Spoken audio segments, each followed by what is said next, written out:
نحمده ونصلي على رسوله الكريم اما بعد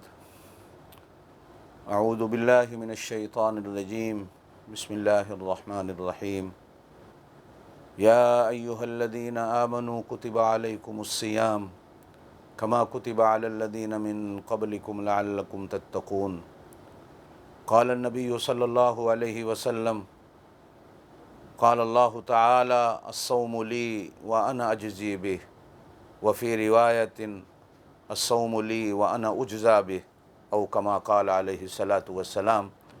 اللہم صلی وسلم وبارک علی سیدنا و مولانا محمد وعلی آلہ و اصحابہ۔ محترم سامعین، محترمہ سامعات، میری بہنوں، میرے بھائیوں، السلام علیکم ورحمۃ اللہ وبرکاتہ۔ روزہ کیا ہے؟ عربی زبان میں روزہ کو صوم صاد واو میم کے ساتھ لکھا جاتا ہے، پڑھا جاتا ہے اور بولا جاتا ہے۔ علماء لغت نے صوم کا معنی کرتے ہوئے ارشاد فرمایا کہ کسی خاص چیز سے رک جانا۔ گویا روزہ اس عبادت کو کہا جائے گا کہ جن چیزوں سے اللہ نے روکا بندہ رکے، اور جن چیزوں سے جناب نبی کریم علیہ الصلاۃ والسلام نے روکا امتی ان چیزوں سے رکے، کھانے پینے سے رکے، فواحشات سے رکے، کچھ گھنٹوں کے لیے روزے کی حالت میں حلال بیوی سے رکے، چغلی اور غیبت سے رکے، جھوٹ سے رکے، بہتان اور الزام تراشی سے رکے، گالم گلوچ سے رکے۔ یہ وہ ساری چیزیں کہ اللہ کے حکم اور جناب نبی کریم علیہ الصلاۃ والسلام کی سنت کو سمجھتے ہوئے انسان اگر رکتا ہے، خاص طور پر اس ایک مہینے میں جس مہینے کو رمضان المبارک کہا گیا اور جس مہینے میں پورے مہینے کے روزے فرض کیے گئے۔ آپ کی اور میری زبان میں اس صوم کو روزہ کہا جاتا ہے، بلکہ ہو سکتا ہے کہ آپ کو عربی زبان میں صوم کا معنی سمجھ نہ آئے، لیکن جب اپنی زبان میں اس کو ہم روزہ کہیں گے تو اس کا معنی ابتدا سے لے کر انتہا تک پڑھے لکھے آدمی کو بھی اور ان پڑھ آدمی کو بھی، مرد کو بھی عورت کو بھی، بچے کو بھی بوڑھے کو بھی جوان کو بھی سمجھ آتا ہے کہ روزہ، بعض علماء نے لکھا ہے کہ ایک راز ہے، ایک معاہدہ ہے جو بندے اور اس کے رب کے درمیان میں، اس لیے کہ آپ کے حج کے گواہ دنیا میں موجود ہیں،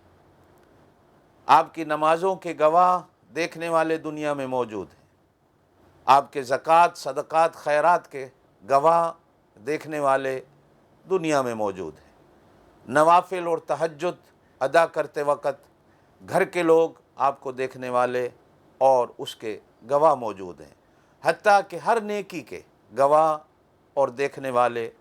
موجود ہیں۔ لیکن روزہ یا تو روزے دار جانتا ہے یا پھر روزے دار کا خالق و مالک جانتا ہے کہ روزہ ہے یا نہیں ہے۔ یا علماء کہتے ہیں کہ روزہ ہماری زبان میں یوں کہیں روز روز نہیں آتا، سال میں ایک مہینے کے لیے ایک ہی بار آتا ہے، ایک ہی بار آتا ہے، اور پھر اس کی جزا بھی روز روز نہیں ملتی، اس کی جزا بھی اسی ایک مہینے میں ایک ہی بار ملتی ہے، ایک ہی بار ملتی ہے۔ آپ صلی اللہ علیہ وسلم نے ارشاد فرمایا کہ اگر رمضان المبارک کے ایک روزے کے بدلہ میں سارا سال بھی آپ روزے رکھیں تو اس کے اجر اور اس کے ثواب کو سارا سال کے روزے نہیں پہنچ سکتے، اس لیے کہ رمضان المبارک کے دن، رمضان المبارک کی راتیں، رمضان المبارک کی وہ گھڑیاں، رمضان المبارک کے وہ لمحات جو رحمتوں بھرے، جو عطا شفا بھرے، جو مغفرت اور بخشش بھرے ہیں، وہ آپ باقی دنوں میں کہاں سے لائیں گے؟ میرے بھائیوں، میری بہنوں،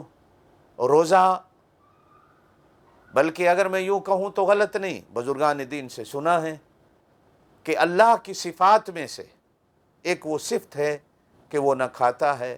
نہ پیتا ہے، بلکہ اپنے بندوں کو کھلاتا ہے، اپنے بندوں کو پلاتا ہے، اپنی مخلوق کو کھلاتا ہے، اپنی مخلوق کو پلاتا ہے، ماننے والے کو بھی نہ ماننے والے کو بھی، اپنے کو بھی پرائے کو بھی، دشمن کو بھی سجدہ کرنے والے کو بھی کھلاتا ہے، پلاتا ہے۔ اس ایک مہینے میں کچھ لمحات کے لیے، کچھ گھنٹوں کے لیے بندہ اللہ کی اس صفت کو اپنے اوپر اپناتا ہے کہ نہ وہ کھاتا ہے نہ وہ پیتا ہے، جیسے کہ فرمایا گیا کہ روزہ میری طرح، میری اس صفت کو اپنانے کا نام ہے کہ مجھے دیکھ کر روزہ رکھو، مجھے دیکھ کر روزہ رکھو کہ میں نہ کھاتا ہوں نہ پیتا ہوں، نہ کسی پر ظلم کرتا ہوں، نہ کسی پر زیادتی کرتا ہوں، نہ کسی کو گالی دیتا ہوں، نہ جھوٹ بولتا ہوں، نہ بہتان تراشی کرتا ہوں، نہ چغلی، نہ غیبت کرتا ہوں۔ روزہ میری طرح، میری اس صفت کو اپنانے کا نام ہے کہ بندوں کے اندر نہ کھانے کی نہ پینے کی کچھ گھنٹوں کے لیے ایک صفت پیدا ہو جائے، اور پھر ساتھ ساتھ وہ سخاوت کا مادہ جو میرے اندر ہے کہ میں سخیوں سے بڑا سخی ہوں، کہ وہ صفت بھی بندوں کے اندر آ جائے جو میری صفت ہے۔ بعض بزرگان دین نے واقعہ لکھا ہے کہ آپ صلی اللہ علیہ وسلم بھی اللہ کی اس صفت سے اتنے موسوم تھے، اتنے موسوم تھے کہ آپ صلی اللہ علیہ وسلم سے بڑھ کر بھی اس دنیا میں کوئی سخی نہیں آیا۔ کہا جاتا ہے کہ حاتم طائی کے پوتے اور جناب نبی کریم علیہ السلام کے نواسے حسنین کریمین کی مدینے کی گلیوں میں ایک بار بچپن کی حالت میں یہ بحث چھڑ رہی ہے کہ تیرا نانا زیادہ سخی تھا یا میرا دادا زیادہ سخی تھا۔ تو حاتم طائی کے پوتوں سے پوچھا گیا کہ تمہارے دادے کی سخاوت کی صفت کی کیا نشانیاں تھیں؟ تو انہوں نے کہا کہ ہمارے دادا کے محل کے اتنے دروازے تھے، ایک دروازے سے آنے والوں کو کھانا ملتا تھا، ایک دروازوں سے آنے والوں کو کپڑے ملتے تھے، اور ایک دروازے سے آنے والوں کو کیش ملتا تھا، ایک دروازے سے آنے والوں کو فلاں چیز ملتی تھی، دوسرے دروازے سے آنے والوں کو فلاں چیز ملتی تھی، حتیٰ کہ وہ صبح سے لے کر شام تک اپنی ہر ضرورت کو پورا کر کے جاتا تھا۔ میرے دادا کے محل کے اتنے دروازے تھے۔ حضرات حسنین کریمین رضوان اللہ علیہ مجمعین نے فرمایا، اوہو، لینے والا تو بیچارہ پھر سارا دن گھومنے میں ہی اپنے وقت کو اور اپنے دن کو ضائع کرے۔ میرے نانے کا محل تو کوئی نہیں تھا، میرے نانا جہاں بیٹھتے تھے ایک ہی جگہ ہوتی تھی، مانگنے والا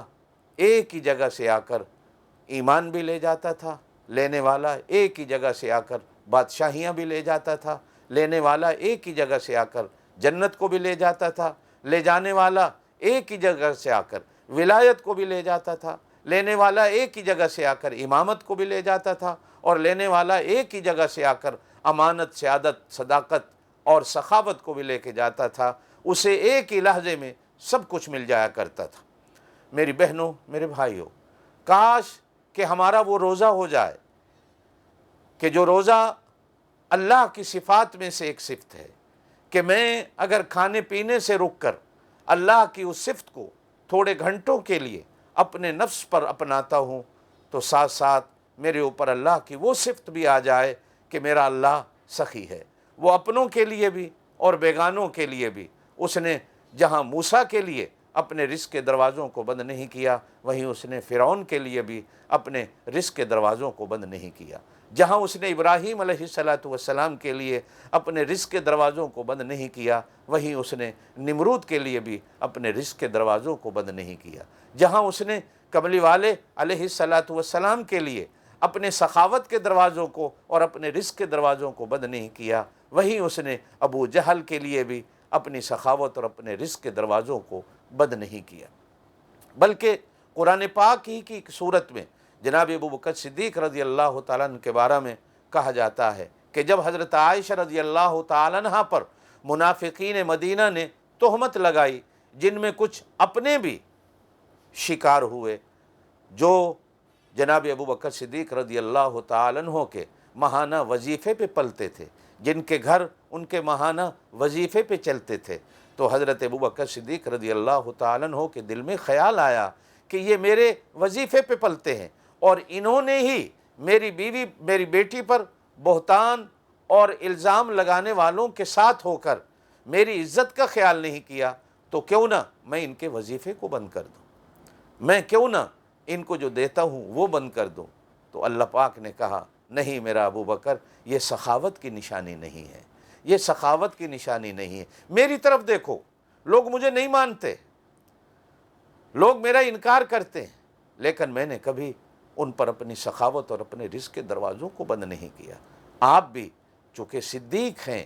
اللہ کے نام پہ دینے والے ہیں، آپ بھی اپنے رزق کے دروازوں کو ان لوگوں پر، سخاوت کے دروازوں کو ان لوگوں پر کبھی بند نہ کیجیے، کبھی بند نہ کیجیے۔ چنانچہ ابو بکر صدیق رضی اللہ تعالیٰ عنہ کے دل میں آنے والا یہ خیال فوراً قرآن کی ان آیات کے نزول کے بعد ختم ہوا، اور ان کا وظیفہ اسی طرح جاری اور ساری رہا جس طرح پہلے جاری اور ساری رہتا تھا۔ میرے بھائیوں،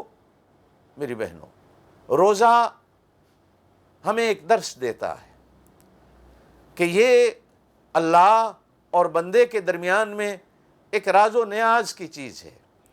جس طرح سورہ فاتحہ کے بارے میں حدیث پاک میں فرمایا گیا کہ جب بندہ کہتا ہے ایاک نعبد و ایاک نستعین، تو اللہ پاک کی طرف سے جواب آتا ہے کہ یہ میرے بندے اور میرے درمیان میں راز و نیاز کی باتیں ہیں۔ روزہ بھی اللہ اور اللہ کے بندے کے درمیان میں ایک راز کی چیز ہے، یا میرا اللہ جانتا ہے یا روزہ رکھنے والا جانتا ہے کہ روزہ کیا ہے۔ آپ صلی اللہ علیہ وسلم نے ارشاد فرمایا روزہ ایک ڈھال ہے۔ جس طرح مجاہد جہاد کرنے والا اپنے ایک ہاتھ میں تلوار رکھتا ہے اور اپنے جسم پر دشمن کے وار کو روکنے کے لیے ڈھال کو پہنتا ہے، یا دوسرے ہاتھ میں ڈھال لیتا ہے کہ میں دشمن کے وار کو روکوں، تو روزہ شیطان کے وار سے روکنے کے لیے اللہ پاک نے اس امت کو ایک ڈھال دی ہے، ایک ڈھال دی ہے کہ روزہ شیطان کے حملوں سے اور شیطان کے وار سے بندے کو بچاتا ہے۔ اس لیے آپ صلی اللہ علیہ وسلم نے ارشاد فرمایا کہ روزہ ایک ڈھال ہے، بلکہ صرف دنیا میں نہیں، قبر میں بھی، آخرت میں بھی۔ آپ صلی اللہ علیہ وسلم نے ارشاد فرمایا کہ روزہ قیامت کے دن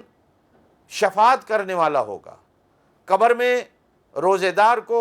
عذاب قبر سے بچانے والا ہوگا، قبر کے اندر بھی ڈھال بن جائے گا،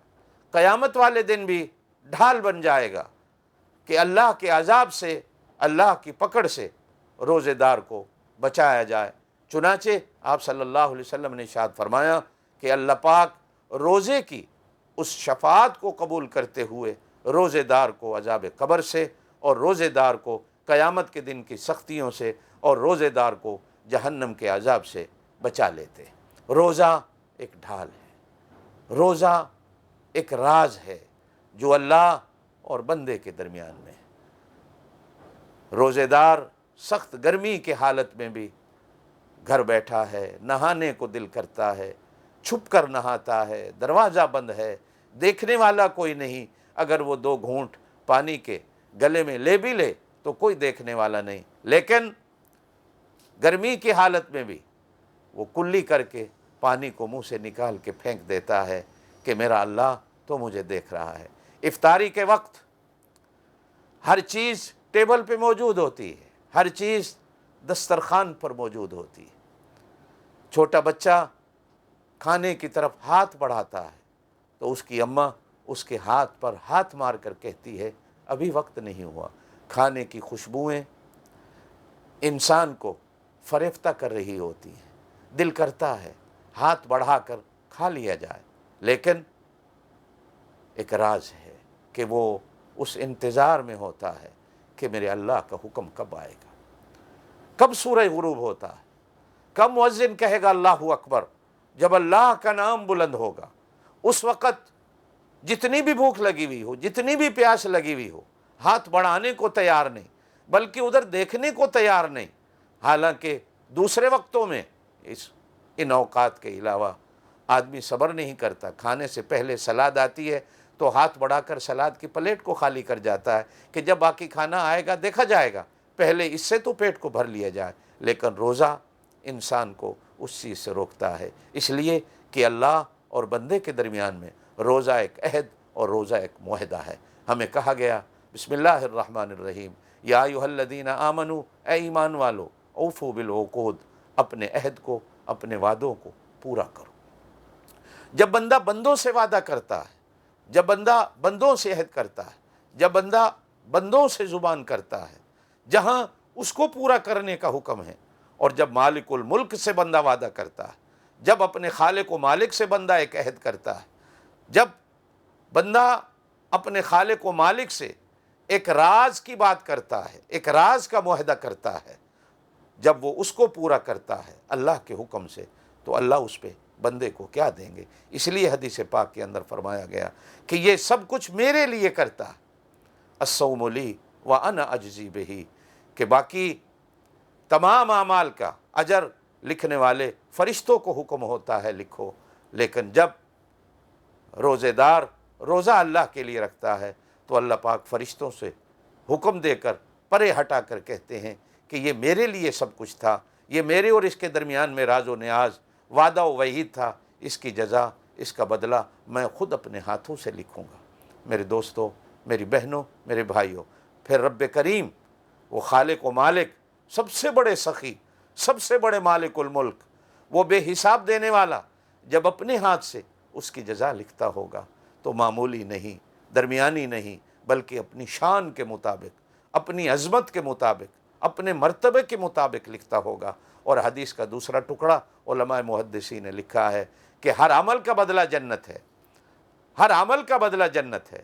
روزے دار چونکہ ایک وعدہ اور وعید اللہ سے کرتا ہے، ایک راز و نیاز اللہ سے کرتا ہے، اللہ کے ساتھ ایک معاہدہ کرتا ہے، اس کا بدلہ جنت نہیں،